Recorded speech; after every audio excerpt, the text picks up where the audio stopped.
So this person wrote, do you think living frugally is good even if you can afford to live more expensively? Or do you think people should prioritize the freedom of spending money? Say someone was truly in a good financial position and they were on track to secure their retirement, but they were driving a beater car that's several years old. Do you think they're making the right choice, or should they spend the money to upgrade their vehicle? Imagine the same idea with a house or other items. Should you upgrade just because you have the means to do so? It also seems like once you buy expensive items, it snowballs into wanting more and more. On the other hand, you only get to live one life. I love this. I don't know. I think as a society, we just like naturally like think that like somebody who is rich just automatically needs like the most expensive cars, the biggest homes, the best clothes, like the Gucci, the Louis Vuitton bags, you know, things like that. So I think like when someone like this person says, like when someone makes more money, do they have to automatically do that? And it's like, no, because we need to stop associating those things together. I don't know. I don't know. For me, like I've made more money over the past few years. I'm in my mid 30s now. So I feel like my career is sort of like, well, I changed careers a few years ago, but I feel like my career now is sort of like in a healthy place. But I feel like I still live the same. Like there's obviously certain things that I can do differently now that I wasn't able to do when I was making $40,000 a year, obviously.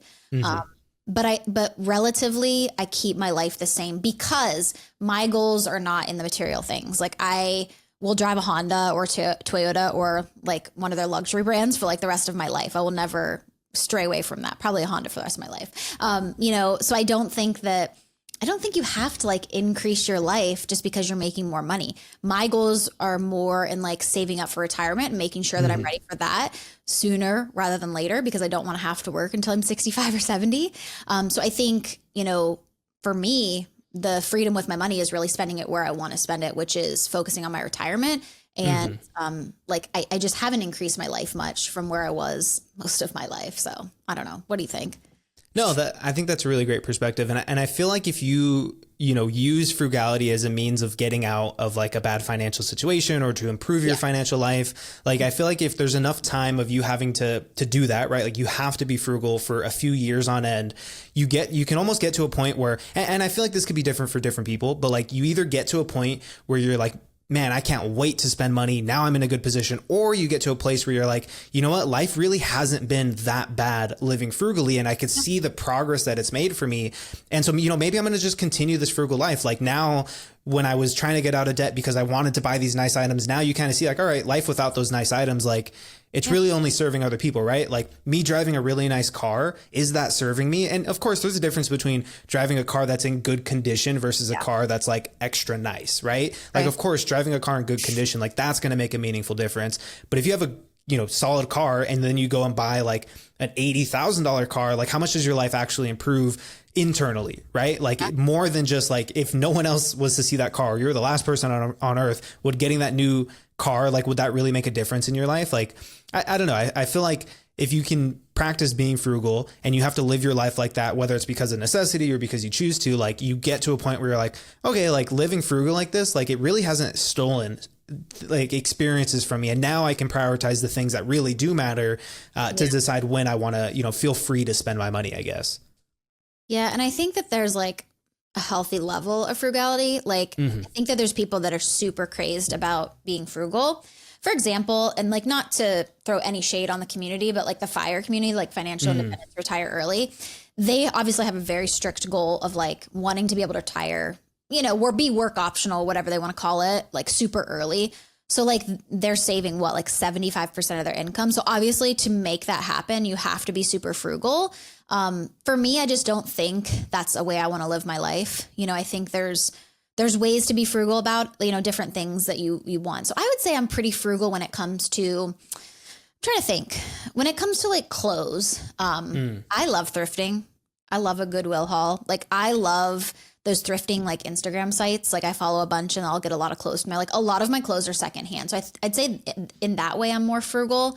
But I'm not going to like not live my life or go on vacations for multiple years to just like be able to save 75-80% of my income. Like I want to live my life as it is now. So I think there's like a level to it. You know what I mean? Like are you focusing on the important things? Are you focusing on like the super like minute details to like save a few bucks? I don't know. There's just such like a balance there. I think there's people that are way over here and there's people that are way over here with it.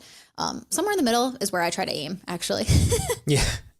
No, 100%. Like, I feel like for me, it's like prioritize the things that really matter. Like you said, like if it's going to travel or spending money on like the things that are important to you, and then just be flexible on everything else. Like I know, like for my wife and I, like when we go out to eat, like we look like, is there a happy hour that we can go to? Like, can we maybe shift the schedule of things we wanted to do today so we can go during happy hour? And now like our food's like half the price. Or like if I need to go buy clothes, like I know, you know, my wife is a huge fan of going to like Goodwill. I also like no shame in shopping at like Marshalls or buying bulk, you know, clothes in bulk from like Costco or whatever, or even Target. Like to me, like I can't remember the last time I bought like an actual piece of like Nike clothing or something like that wasn't from Marshalls and it was discounted, you know, like things like that, because those are the things that like aren't important to me, you know, like obviously I want to dress nice or whatever, or have a fun night going out. But to me, it's like, if I go the frugal route of still achieving that, like to me, it doesn't make a difference, but I would rather have the money to say, you know what, we want to go take a trip for, my wife's sister's birthday is coming up, you know, next month. And so we were like last minute, you know what, let's just book a trip for it. And like, to me, like I'm totally fine spending the money on that,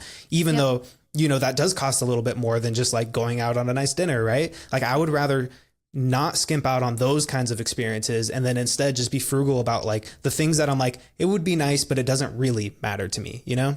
Yeah.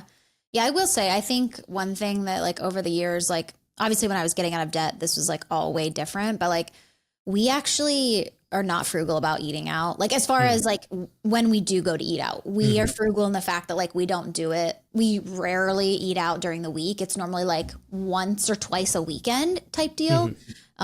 Because that's something we really value. We love going to good restaurants, trying new foods, eating good foods. So for us, like that's something we're not going to be frugal about. I think there's some people that could use a little more frugality in that kind of sense, because like they're spending too much, you know, eating out throughout the week and then on the weekends, and then it's just become way too much in their budget. So I don't know, for us, like that's a level of frugality we have with like eating out. Like we don't really have one because we only do it like certain times.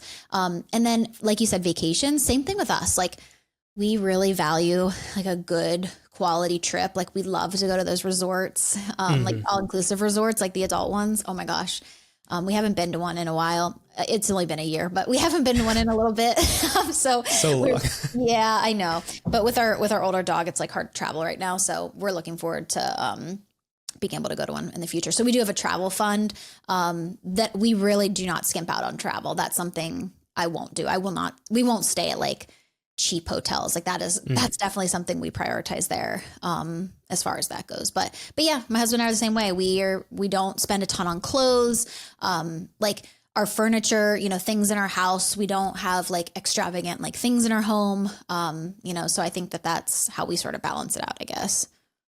Yeah, no, I'm really glad you mentioned the budget. Cause like, okay, for example, like I'm fine, like, you know, finding like happy hour deals. And like, I know my wife is always like, the first thing she looks at is the prices on the menu and when is their happy hour. Right. Yeah. And like to us, like, that's just an area where I'm, you know, I'm totally cool going cheap on. For you, you're like, no, I want to spend the money on here and it's in your budget still. Right. Like you still are living within the budget. You just maybe allocate a little bit more funds to that line item in the budget, but it's not like that is taking away from you hitting those other goals. You know, like it's still like, this is still a line item. Like I'm still going to spend within reason, at least when it comes to like my overall budget. But like, you know, to bring it back to what this person asked, like, do you think people should prioritize the freedom of spending money? Like, I definitely think like, you know, if you're in a bad financial situation, like you shouldn't prioritize the freedom of spending money, right? Like the goal should be to improve your financial situation. Now, obviously, I think this question is geared more towards once you're beyond that. Yeah. Like, I do think you should prioritize freedom of spending money, but I think with a caveat that like it should be on only the things that actually matter to you, only the things that bring value to you. You know, if you're just spending money because you're like,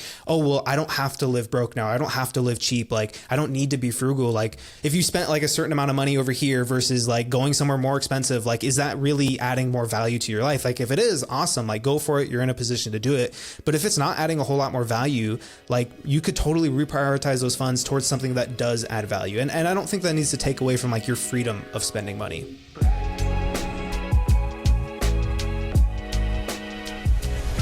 The information, opinions, and recommendations provided on this podcast are for entertainment purposes only and do not constitute professional financial advice. Any financial decisions you make based on the content of this podcast are your responsibility. We strongly recommend consulting with a licensed financial advisor or other qualified professional before making any significant financial decisions. By listening to this podcast, you acknowledge that we are not liable for any financial outcomes.